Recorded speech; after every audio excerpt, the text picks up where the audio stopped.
परमेश्वर आपको चौथे नंबर से पहले नंबर पर लेकर आएगा यीशु मसीह के नाम में। दाऊद के जीवन में क्या हो रहा था? दाऊद जब छोटा सा था तो उसी समय वो प्रार्थना करने के लिए जब भी जाता उसके ऊपर कोई ना कोई प्रॉब्लम आ जाती। जब वो गीत गाता कोई ना कोई प्रॉब्लम आ जाती। कितने लोग यहाँ पर बैठे हैं, जब आप चर्च आते हैं तो प्रॉब्लम आती है, आप बाइबल पढ़ते हैं तो प्रॉब्लम आती है, समस्या आती है। लेकिन याद रखना ये ट्रेनिंग चल रही है। अपने पड़ोसी को चूटी मारकर बोलो ट्रेनिंग चल रही है तेरी, अभी आपकी ट्रेनिंग चल रही है। You are soldier, you are soldier. अपने पड़ोसी को बोलो यू आर सोल्जर। यूपी दिया है। परमेश्वर तेरा धन्यवाद हो, तूने मुझे भालू को मारना सिखा दिया है। एक दिन वो अपने भाइयों के लिए रोटी लेकर जा रहा था। मैं कह रहा हूं 17-18 साल का लड़का होगा वो, हो सकता है।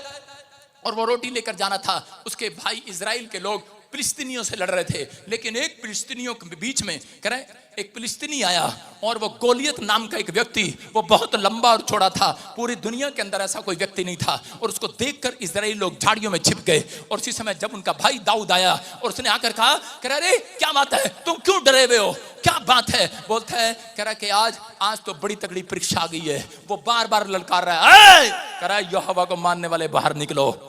कह रहा कि आज मैं तुम्हें छोड़ूंगा नहीं।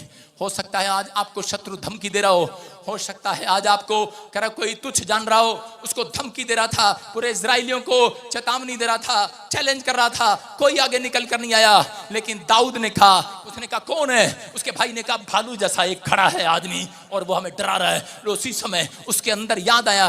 दाऊद ने कहा, कह रहा है परमेश्वर के लिए, कह रहा मैं उसको मारने के लिए जाऊंगा। कहता तू कैसे जाएगा? कहता है परमेश्वर ने मुझे बहुत साल पहले भालुओं को मारने की जंगल में ट्रेनिंग दे दिया है। हालेलुया। कह रहा मैं जाऊंगा। इसका मतलब अब उसकी जिंदगी में अगर वो दुख ना आता, सामने भालू ना आता, शेर ना आता, तो वो गोलियत को कभी मारने वाला नहीं था। और वो गया और उसने कहा सुन, कह रहा आज परमेश्वर मुझे तेरे हाथ में कर देगा। हालेलुया। याद रखना किसी बड़े से बड़ी समस्या को खत्म करना है तो एक घोषणा करनी आज कि आज परमेश्वर मेरा बिजनेस मेरे खोया हुआ मेरे हाथ में कर देगा यीशु मसीह के नाम में।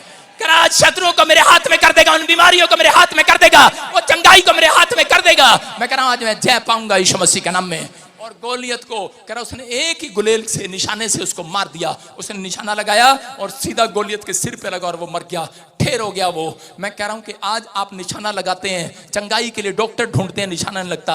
आप प्रार्थना करते हैं, निशाना नहीं लगता, गवर्नमेंट जॉब नहीं लगती। लेकिन मैं आज आपके लिए भविष्यवाणी कर रहा हूं। कह रहा जितने आज यहां बैठकर कह रहा प्रे एंड वर्शिप करेंगे, याद रखना स्तुति और आराधना करेंगे, परमेश्वर आज रात उनका निशाना लगाने वाला है यीशु मसीह के नाम में। गवर्नमेंट जॉब में निशाना लगेगा। हर चीज में जो आप चाहते हैं निशाना लगेगा। मैं कह रहा हूं पवित्रताई से चलने वाले लोग, भक्ति करने वाले लोग, आज मैं कह रहा हूं कि परमेश्वर उनको परिस्थितियों से बाहर निकालने वाला है यीशु मसीह के नाम में। आप तैयार हैं आज निकलने के लिए? तैयार है? अपने पड़ोसी को चूटी मार के बोलो तेरी ट्रेनिंग चल रही है आज। बोलो हालेलुया। हालेलुया। क्या है स्तुति और आराधना? इसका मतलब कह रहा एक प्रार्थना है जिसमें आप ऐसे प्रार्थना करते हैं, परमेश्वर आपको पता है मैं गवर्नमेंट जॉब पे हूं, मेरी छुट्टी का 5 बजे का टाइम होगा, हम फिर मिलेंगे, लव यू। कई लोग ऐसे प्रार्थना करते हैं परमेश्वर से। हाँ यहाँ आते हैं, धोख मार के जाते हैं, वेदी पे ऐसे करके जाते हैं। मैं कह रहा हूं कि कुछ लोग अलग अलग तरीके की प्रार्थना करते हैं। लेकिन याद रखना परमेश्वर ऐसी प्रार्थना नहीं सुनता।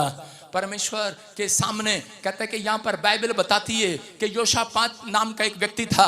दूसरा इतिहास जब हम पढ़ते हैं उसके बारे में 20 के 15 में कि एक राजा ने आकर कह रहा कुछ लोगों ने आकर बताया, कह रहा राजा तुझे घेर लिया है, तेरे बिजनेस को, तेरे परिवार को, तेरी सेवकाई को, कह रहा तेरे चर्च को। हो सकता है कह रहा कि आप पास्टर हो और आप डरे हुए हो, जो मुझे ऑनलाइन सुन रहे हैं। हो सकता है कह रहा आप बिजनेसमैन हो, आप डरे हुए हो। और ये राजा था, इसको चारों तरफ से घेर लिया मुसीबतों ने, उसके दुश्मनों ने। और उसी समय कह रहा जब वो डरा हुआ था तो उसी समय उसने बदला लेने की बजाय परमेश्वर के सामने स्तुति आराधना करना शुरू कर दिया। हालेलुया।